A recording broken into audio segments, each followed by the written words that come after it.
We now inhabit an unprecedented era in which billions of individuals have access to kilowatts of power, astonishing ranges of opportunity, and vast libraries and communication facilities.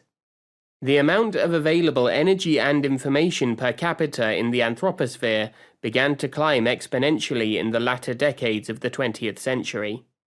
The Second World War gave a massive boost to the development of energy and information technologies, and these have remained on ever steeper upward curves ever since. Any increase in the energy content and/or the information content of a system leads to an increase in its entropy. In the popular imagination, entropy vaguely equates to disorder, but science defines it more precisely as the number of possible microstates in a system. In this sense, entropy becomes the origin of both order and disorder. Chaos has many meanings. It can stand as a mere cipher for disorder. It can stand as a label for unpredictability or indeterminacy, or extreme sensitivity to initial conditions. But to an orthodox chaos magician, it equates to the scientific definition of entropy. Chaos thus stands as the origin of both order and disorder, and the more energy and information that go into a system, the more chaotic and creative and destructive it becomes.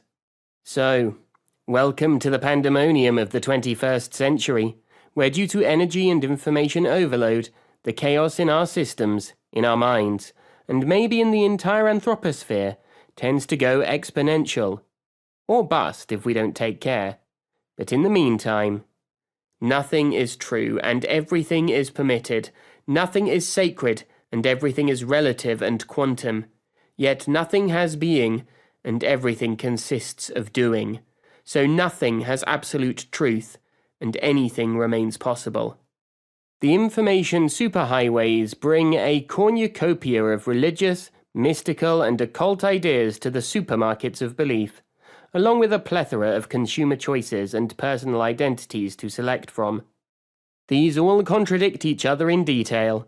Does that make them all false, or all true, for a given value of true? Chaos magic evolved as a metaphysical response to the emerging pandemonium. What shall we do? What identities shall we adopt? Which beliefs shall we entertain?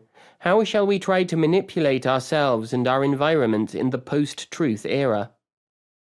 Chaos magicians have largely chosen to abandon self-consistency and the hungover post-monotheist illusion of a single personal, real self.